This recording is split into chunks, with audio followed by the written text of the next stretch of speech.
Hey guys, it's your humble host, or Kayla if you prefer. So I'm back with another video, and this one I must apologize because I'm 2 days behind. I've just been tired and kind of dead to everything again. So, the SaveJames.com website has an update. I think it's a big update in my opinion. If you go on to it, it shows a scanned in letter from a certain person. So I'm gonna flip over to the TV. One sec here. Okay. So, as you can see, it's a scanned in letter from the Texas State Representative Matt Rinaldi. And I have the document pulled up here, so we're going to go through and we're going to give this a read.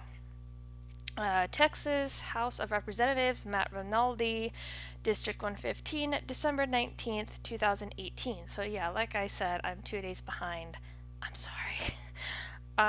Dear Joe and Sarah, I want to recommend you and sincerely thank you for your work in bringing awareness to this disturbing custodial case involving James, a young boy I had the pleasure of meeting this year. So, like I said, because Sarah, Joe, and their friend Gwen stepped in and spoke for Jeff, this now has gotten the well-deserved attention as well as eyes that this custody case with James very much needed, and has caused some much needed and wanted pressure. I've known James' father, Jeff, for several years and was extremely troubled when he updated me on the custody battle concerning his twin boys, where it was alleged Jeff had committed child abuse simply by treating his son as a boy. I contacted the Department of Family and Protective Services, which oversees child protective services, to discuss current agency policies. So we have a representative, a big one, sticking his nose into this, which is really, really awesome. I also attended a July hearing where I personally witnessed the astonishing testimony of CPS James' mother, Ann Gorgelis, and supposed gender disorder experts who recommend James undergo chemical castration at age 8, which, let me remind you of who those quote-unquote experts are. One of them would be Rebecca Orr, the LGBT counselor that rubber stamps anyone, and I've had both post-op, which is Tran Anime. I've had pre-op people go, she's total nuts. Rebecca Orr is a quack. Anyway, let's continue. I reviewed the court after prohibiting Jeff from teaching his foundational Christian beliefs to his son. It is clear CPS, our local public schools, and our local courts either are at best unwilling or lacking the necessary legal framework to protect children like James, or at worst, complicit in this form of child abuse. And I very much agree. What they're doing to James is just abysmal, and it's disgusting, and it is child abuse because it is a form of mental abuse, making him think he's something that he's not, as we've seen in that video of him at 3 years old telling his father that James is a girl because his mom says so. So yeah, mental abuse. Ain't that nice? Perhaps even more troubling, this case makes it easy to envision a future case where a court orders the social or chemical castration of a young child against both parents' wishes. And we saw that happen in Idaho. There's already a case like that in Idaho where the grandparents got custodial rights. And granted, that girl was 17, but still, the parents lost custodial rights to their child, to their daughter, because number one, I believe that they were both Christian parents. They didn't agree with the transition. They tried to talk to her about it, and so Idaho said that they were doing child abuse or whatnot, and gave the child to the grandparents, which the grandparents are completely complicit. So yeah, this is happening in more than one area, guys.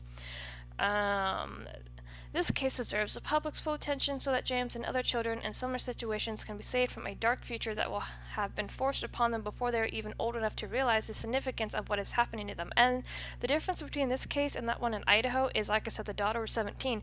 Still messed up that the parents lost their custodial rights, because that's not child abuse. Indulging in your child's fantasies or delusions, or not indulging in that, is not child abuse. I'm sorry, it's not. It is one thing for a legal 18-year-old to choose to undergo extreme procedures and therapies, but it is inappropriate for these irreversible actions to befall an innocent and developing child. Very much true, and the mother is very much mentally abusing her son if not a little bit physical, with making them dress like a girl and whatnot. It is my sincere hope that the state legislation will, or excuse me, state legislature will pass legislation to protect children like James from this form of abuse. But until then, I implore everyone to get involved in any way they can. Contact your legislator, pray for James and his father. Thank you both for your dedicated work in trying to help this precious child. Keep up the fight, and please let me know of any ways I could be of assistance. Sincerely, Matt Rinaldi.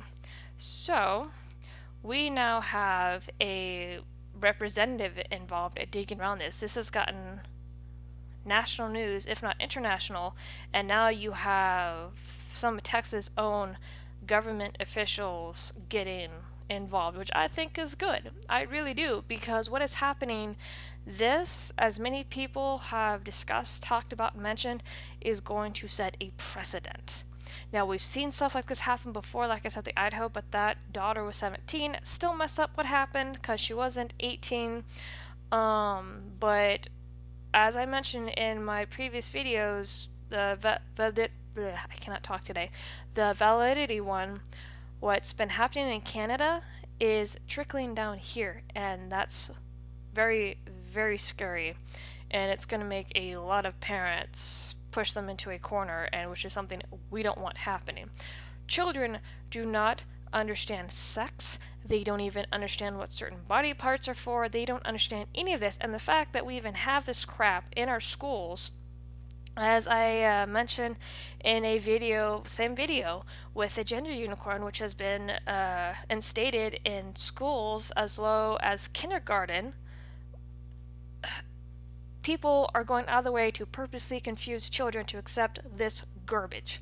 It is one thing for like someone, and I'm going to use Trend Anime, she's been on the show, and you guys like her, so it's one thing for Trend Anime to go, okay, I feel this way, so this is my choice as an adult with me knowing all the pros and cons to go about this way and choose to do this, versus a child who has no understanding, barely knows what their body's doing, hasn't even gone through puberty, mind you, to even understand the rationale of a decision like that.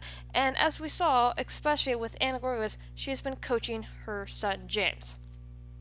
So, I'm not going to say any more on that subject, but I'm going to be posting the same links as before. Go check them out. Go check the letter. Go grab the letter. I've already grabbed it, but go grab the letter.